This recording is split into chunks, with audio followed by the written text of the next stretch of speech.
Can you start this process of making me understand what is it that can you, for example, preempt where you're going to arrive at in the entire ceramic process? Um, That's a question I to asked you about yeah, a few years back yeah. also. It's like, how do you, there's no control. I don't see control and I There freak out. is a lot of control. There Two, is there's a lot of controls to make sure it doesn't go out of control. And yeah, that freaks me out. yeah. There is a certain level of uncertainty. Of course, when you open a kin, you're still wondering. Certain? Yeah, Yeah, well, certain. But there is a lot of ways in which we are controlling, right? Like, I mean, you're monitoring every step, and therefore you have to have the know-how to understand the medium and to work with it. It is not just, sure. I mean, in an electric kin, yes, it's simple. You put a switch on. It's still, there are still, I mean, I'm not taking away from people who do brilliant work in electric kins. There's still different ways you can work with that to kind of get surface textures and results that you want. But like me, just because I am a wood firer and that's intrinsically who I am, Yeah. there are ways in which you are still controlling, but you're also allowing the uncontrollable flame to work in favor of your sculptural piece. Sure. So, Can you give me an example?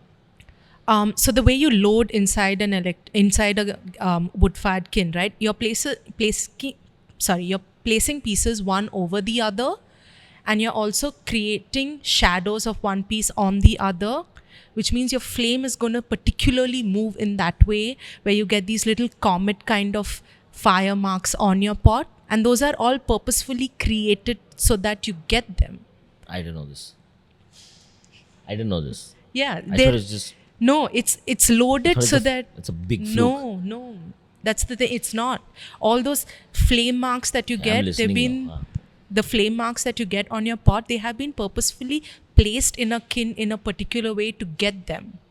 You place pieces under parts where you're actually putting wood into the kin, right? And your wood is falling on top of your pieces. There are certain sections, so you're putting heavier pieces which don't actually break with the wood falling on it.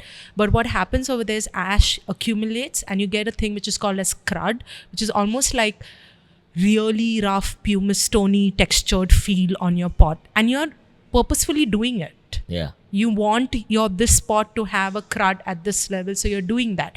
Agreed, there is a certain level of uncertainty because things can happen, things change, but you are working to try and contain that uncertainty to make it work in your favor.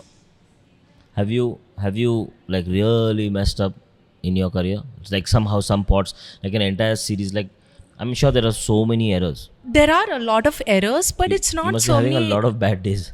Um, I'm assuming. not so much. Also, like towards the end, like once a pot goes through the whole glazing firing, yes, there are a lot of pieces that go crap, and then you just discard it.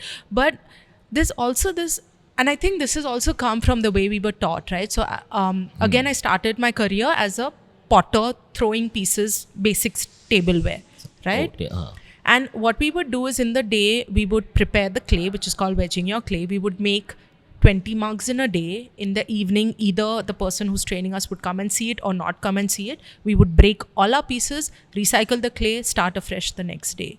So Nice. that feeling of holding on to something, or like it's my creation, I can't let go, Yeah. doesn't exist. It doesn't work. You start over, new page, It's like a life fresh lesson, clay. man.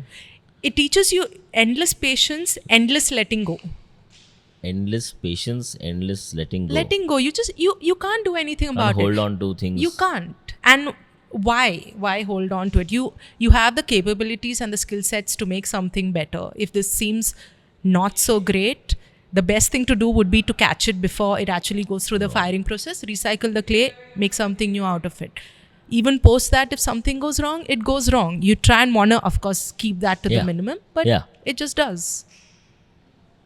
Wow. There haven't been entire series or entire things that go wrong. I mean, there have been times like in the kin, one shelf, you build up shelves in a kin, so you build it up inside and place your pots. Like a whole shelf stack has fallen on another one. Yeah. Things fall, things happen like that. You still try and find what's best out of it and move ahead. But it's not like people think like, whole kin loads go wrong. Sometimes Yeah, it sometimes it does. does. It does happen, but it's not like that common. It's not like it's not in our control.